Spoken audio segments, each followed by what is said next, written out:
Hello and welcome to the ASOMEX Halloween Debate Judge Training. Today we're going to be covering the basics of being a judge for WSDC and for our tournament as well. It's the same type of format. What is debate? World Schools Debate is a dynamic format combining prepared topics with impromptu topics, encouraging debaters to focus on specific issues rather than debate theory or procedural arguments. This highly interactive style of debate allows debaters to engage each other even during speeches. It's a very challenging format which requires very good teamwork and in-depth quality argumentation. They're going to have to build their arguments from scratch and take ownership of those arguments by analyzing really good evidence as well. So before we begin, let's talk about human nature in general. Everything we do follows the number 3. And so even in debates, we're going to be following this number. Let's just recall those childhood stories that you've heard so many times. The 3 little pigs, they built 3 different houses. The wolf had to do 3 different actions to actually get to them. When we talk about Little Red Riding Hood, she asked 3 questions before she notices that her grandmother is the wolf. And that's how we know that the story is moving forward. Especially in stories, we always have a beginning, a middle, and an end. And so the middle is going to be the climax of the story. And that's where we're going to be getting the most information and the morale of the story altogether. Now, in religion, in Christianity, we also have this idea of 3 being key to the religion itself. We're going to have the idea of the Father, the Son, and the Holy Spirit. Now, in debates, we're going to have teams of 5. 3 out of the 5 members of the team speak each round. 3 substantive speeches are going to be said. Those are going to be the speeches where we're going to have the meat of the argument, the meat of the debate. And then there's going to be 3 arguments that follow the framework of the debate. The students are going to be debating in favor or against the motion, and they're going to be proposing 3 different ways they're in favor or against. And finally, they might do 3 points of clash in the third speeches or reply, where they're going to be summarizing the argument in 3 different ways or in 2 different ways, depending on the debater's style. So if we look at any single essay that we've written for high school, for college, it's going to be the same format. We have a 3-point thesis in an introduction, where we're going to be developing 3 body paragraphs and then having a conclusion. The point here in the debate is that every single student is going to have a claim. They're going to have to reinforce that claim with evidence, whether it's going to be evidence from the news, evidence from general knowledge, or evidence from their research if it's a prepared motion. And they're going to have to analyze that evidence in order to actually showcase their proposition or opposition side. So this is a rundown of the debate. We're going to have the first proposition speech, speaking for 8 minutes, and they're going to introduce a motion, define key terms, set burdens for the debate or the criteria in order to win the debate. They're going to be establishing a mechanism or a central argument, and they're going to be offering 2 substantive arguments. They're going to be presenting their first 2 points with evidence and analysis. The first opposition speech is going to speak for 8 minutes. They're going to be dealing with a proposed framework by proposition. They're going to explain the clash with proposition arguments and offer their own 2 arguments. In terms of the second proposition, they're also going to be speaking for 8 minutes. They're going to be clashing, offering a rebuttal against the arguments of the opposition, and then offering the last argument for the debate and defending the first speaker points and re-strengthening their arguments. The second opposition speaker is going to speak for 8 minutes as well. They're going to be offering a rebuttal, offering new substantive arguments, and defending the first speaker's point, again, re-strengthening their argument. The third proposition is going to be speaking for 8 minutes as well, and they're going to be clashing and summarizing key issues of the argument. They might be doing it in 3 or 2, depending again on the style of the debater. The third opposition is going to be, again, doing a rebuttal, is going to be speaking for 8 minutes, and then summarizing the key issues of the debate. Finally, one of these speakers is going to be speaking again, either the first proposition or the first opposition, or the second proposition or the second opposition. They're going to be speaking for the reply, again, because we only have 3 speakers in each round. And so the opposition reply is going to speak for only 4 minutes, and they're going to be summarizing the entire debate. They're going to be crystallizing the round, and they're going to be telling you exactly why they should win the debate. We're always going to be beginning with proposition and ending with proposition. So the proposition reply again is going to be speaking for 4 minutes and is going to be crystallizing the round, concluding with a proposition debate altogether.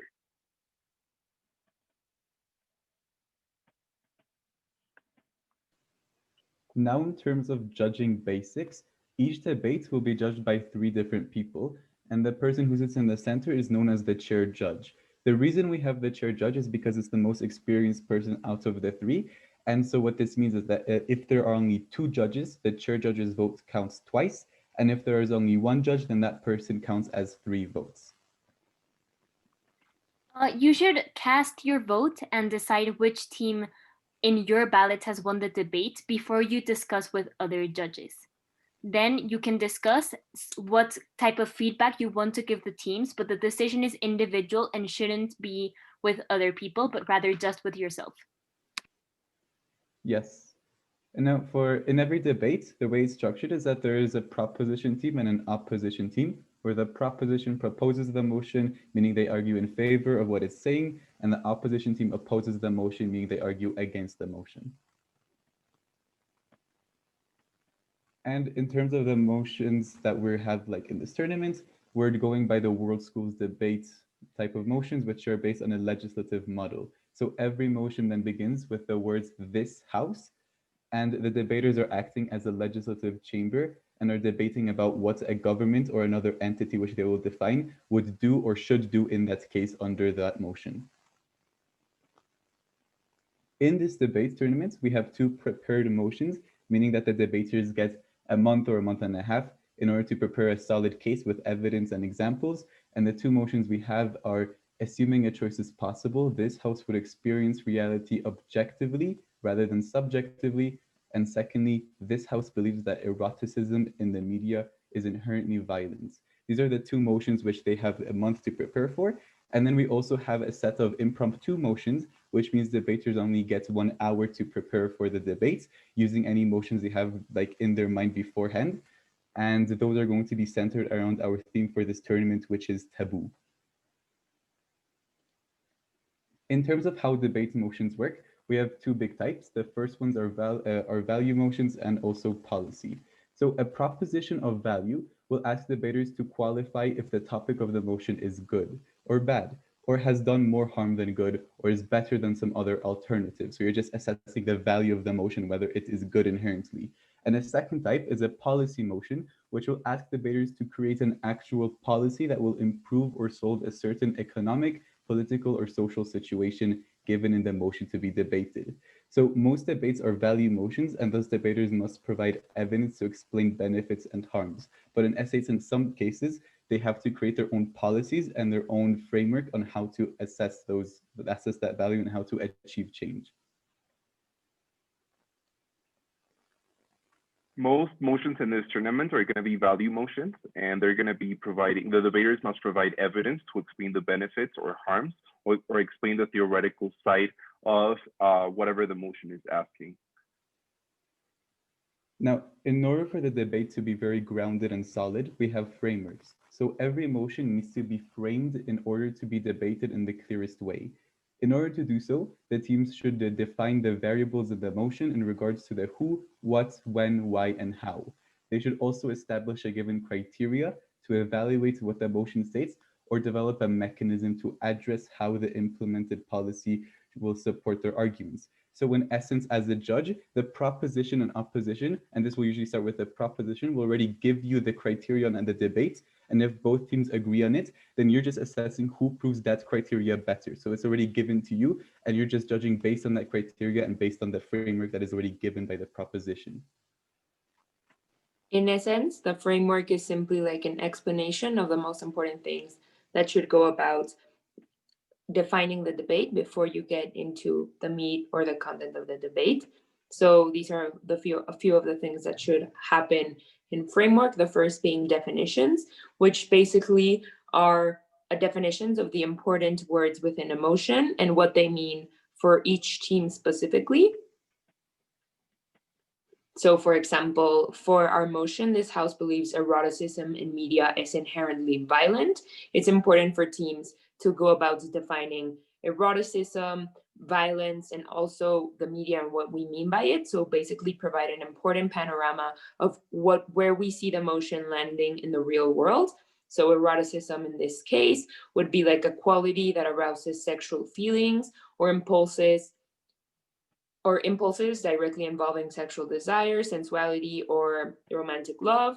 Eroticism, as we go about here defining also media, may be found in painting, sculpture, photography, film, music, literature, advertisements, and also other media currents, which are important to define within the motion. And violence is basically the intentional use of physical force or power, threatened or actual, against oneself or another person. And so here, what this motion is doing, or what we're doing through these definitions, is setting important parameters for the debate and showing as a team where we are standing upon the definitions that define where the debate should be going and how we are thinking of the debate as a team. So as a judge, it's important for you to take into consideration how the team is formulating these definitions, and as a result, where the team is going by the definitions already provided. Because this is a prepared motion, it means that they are given definitions beforehand that they have to use as a basis for their arguments. However, in the case when there are impromptu motions, which means that they only have 1 hour to prepare their arguments and to prepare their case, they are responsible of creating their own definitions for the most important words in the motion. Teams are allowed to have a dictionary, but they won't always have one. So you should judge the debate based on the definition that the teams provide to the table and the definition that both teams agree that they are going to debate on. It should be very, very clear that we do not want people to be using outside sources in impromptu motions. If a team is bringing very, very specific information that they probably researched during the impromptu time, then they would be disqualified because they use outside sources for that impromptu motion. So the criteria is basically how, as a judge and as teams, are we going to define who wins the debate and what should each side have to do or have to explain in order to win the debate. So criteria is basically another word for metric, and what should teams do in order to win. So another example, again, for this house believes eroticism in media is inherently violent. No side will benefit anyone. And so since this motion is a theoretical debate, students must demonstrate if eroticism is violent or not according to specific parameters that the team will come about setting in their criteria. It's important for criteria to be clear and to be fair, and criteria are also debated upon in the debate. As a judge, it's important for you to follow these criteria and judge upon what the criteria by each team is set based only on what the team is telling you. And if a team comes to reach these parameters, or the team that is most close to reaching these parameters is the most successful team, and therefore should be given the debate, obviously according to a judge's criteria as well. But this is the way that rounds should work. And in general, a criteria will just be which team brings about the greatest amount of benefit or the least amount of harm.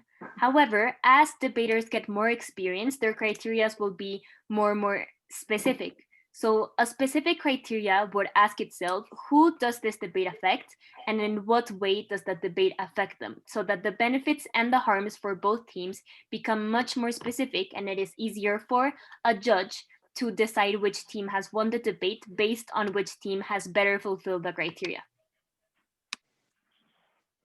Finally, mechanism is basically a materialization or an explanation of how teams plan to materialize what the motion is asking in order to debate the motion better. So mechanisms usually are inherent to policy motions where they ask you to fulfill a certain change. So it depends on the motion that we are debating whether or not if teams have a mechanism. Mechanisms are also not always explicit, so it's important for judges to follow along on what the mechanism or how a team is explaining the way they want to implement the change proposed in a motion.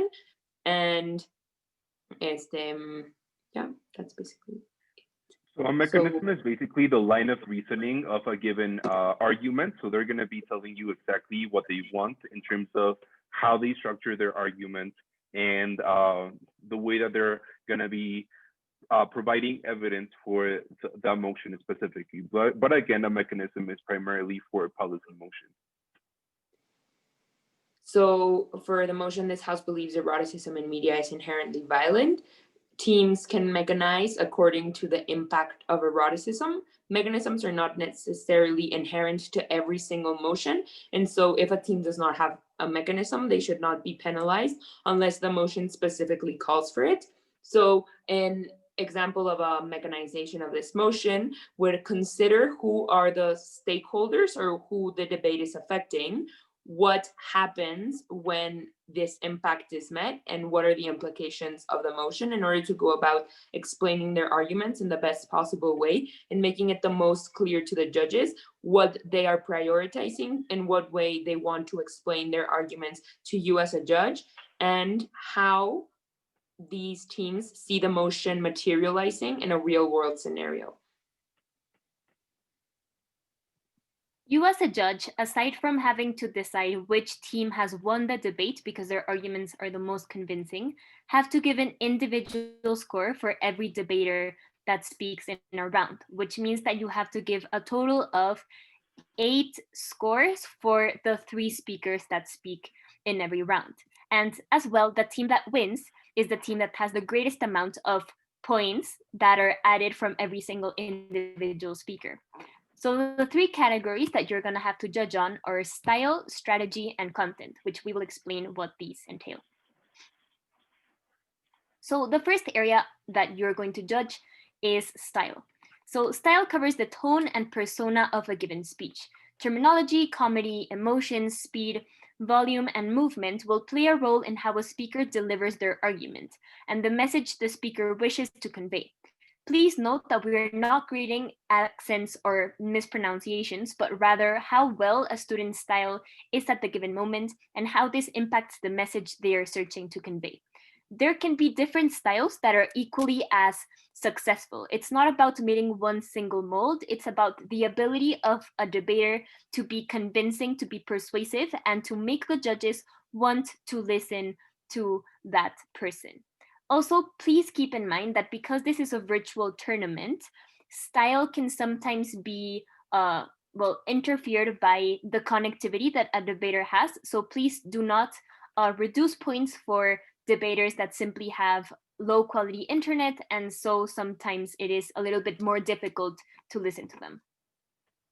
It's also important to note that this is a very pedagogical experience for children. So it's not really, since style is such a personal category, it's important for judges not only to be objective, but very respectful when giving feedback, because this is an experience in order for children and teenagers to grow, not for them to feel personally attacked or hurt by a judge. So it's important to be very respectful and objective in feedback, citing, more importantly, very specific things within speakers' speeches, and not going about personal as the implications or personal things that speakers are saying. Yes. The second category that you judge on is content. So content covers the arguments that are used, divorced from the speaking style. It is as if you are seeing the argument written down rather than spoken. You must assess the weight of the arguments without being influenced by the magnificence of the orator that presented them. Each argument's significance must be weighed simply on its empirical importance throughout the debate. Content will also include an assessment of the weight of rebuttal or clash. It includes the quality and basis of the information presented, be it physical or abstract. So as we were mentioning earlier, generally an argument will have different claims that build on each other and are supported by evidence. At the end of an argument, it is important to have an impact or to truly explain why the argument is important within the realm of society. So content is everything that the debaters say that is argumentative which can be in favor of their side or used as a tool or a weapon against what the other side is bringing. Please keep in mind that content should stay within what we call the substantive arguments. This means that only the first, second, and third speakers from every team can bring substantive content. In the reply speech, there can be no new content, just bringing back the content that was spoken about in the debate. Now, every time that a debater speaks, they should be speaking to as if they're speaking to a person that doesn't know anything about the topic whatsoever. So you shouldn't be bringing any of your own personal content or own personal background knowledge into your judging, but let the actual words of the debaters speak for themselves. The final category that you're going to be judging on is strategy. Strategy is based on the timing and structure of the speech, as well as the importance that content is given to. A good speech has a clear beginning, middle, and end with signposts to help us see where the speaker is going. The sequence of arguments is logical and flows naturally from point to point, and allotted time is dedicated to specific points throughout the speech. Also, the team must prove coherent and subsequent in their line of analysis, content, and narrative, directly related to the motion at hand. Some of the things that are important to strategy are, for example, time management, making sure that every single argument is sufficiently well developed and that teams are able to respond fully to the content that is brought about by the other team. Finally, another aspect that is part of strategy is something that is called points of information. Points of information are questions that a team member can make to the other team while the other team is speaking. These questions cannot just be made randomly. Speakers actually have to ask the person that is speaking if they can give a point of information and then give that question or that statement or whatever they wish to say within a 15-second time frame. What you should weigh within strategy regarding points of information is whether or not speakers are actually giving points of information during other people's speeches or whether speakers receive 1 to 3 points of information within their speech. So for example, if a speaker doesn't necessarily explain their second argument fully and they just give it like 15 seconds and they rush throughout the entire argument, then you should deduct points for both content and strategy. If a person is rushing for their entire is not rushing for their entire speech, but rushes for the conclusion and gives a one-sentence conclusion, then you might deduct points for strategy as well.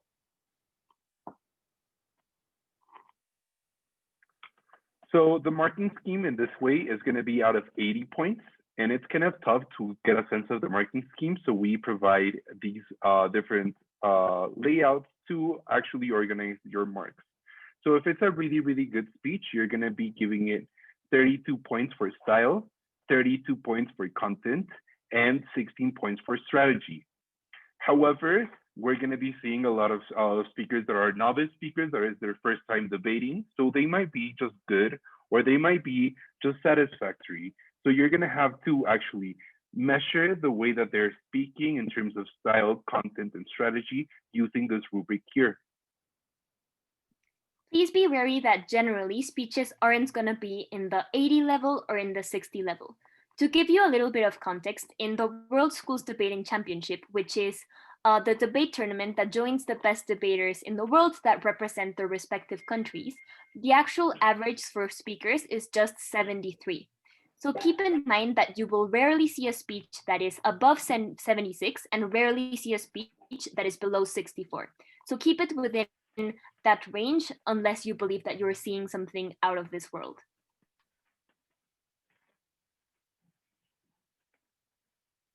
In terms of reply speeches, we're going to be halving all of the marks for style, content, and strategy. If it's an exceptional reply speech, you're going to be giving it 16 points for style, 16 points for content, and 8 points for strategy. However, most speeches are going to be ranging from 13 to 15 points based on the quality of the speech, obviously. Now, how do you input your scores? You received a private URL from me. If you didn't do so, please contact me as soon as possible. I'll give you my contact information in a minute. You're going to be clicking submit ballots after you check in, and you're going to be entering the name of each speaker for proposition and opposition. Once you enter them, you're going to be seeing those scores reflected in the other ballot, especially for the chair judge. Now, you're going to be entering the scores for each speaker in the correct space. It's going to be 1 score for content, 1 score for style, 1 score for strategy for each speaker in total. And so you're going to be, the program automatically adds your scores. So you can check who actually wins in terms of the total score that you receive at the end. So if you do not agree with that total score, you have to modify the score so that you actually agree with the results of the debate.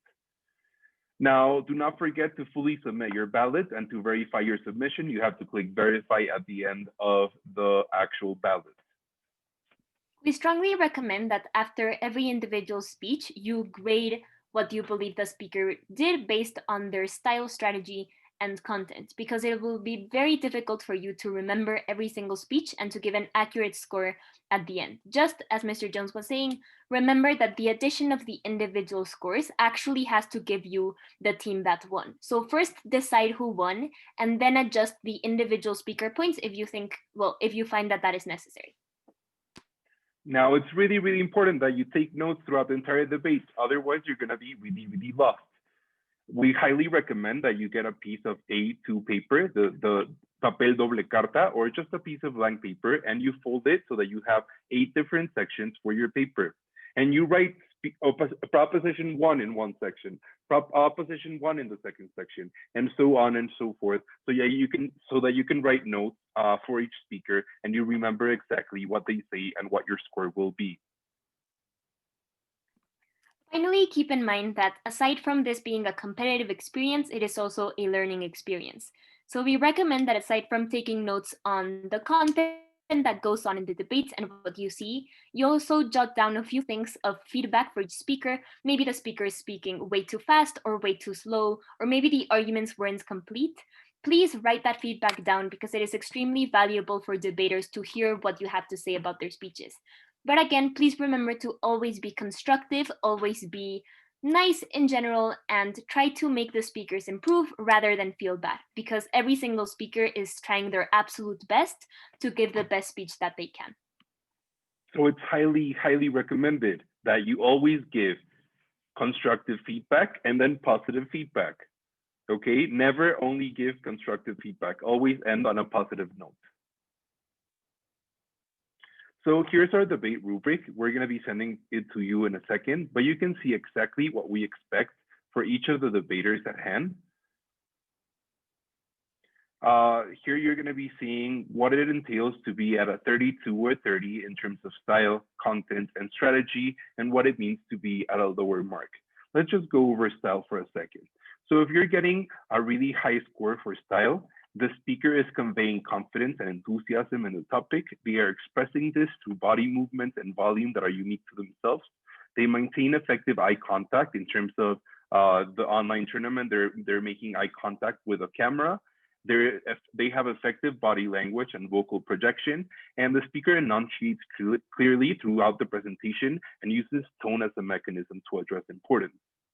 Now, if we look at the lowest score in this rubric for style, the speaker lacks enthusiasm, the voice is monotone, the speaker looks down throughout most of the presentation or relies entirely on written notes. They either maintain a wooden posture or continuously move around and fidget. If the speaker is jumping around all over the camera, then you should take points off for style.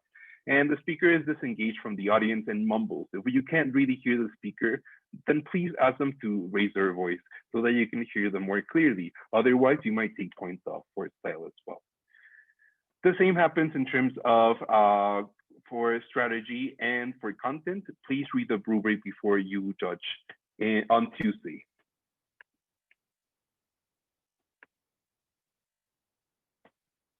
So finally, please contact me if you have any questions whatsoever. My email is jonesro@asf.edu.mx, or you can find me through WhatsApp at 5568177224. Thank you.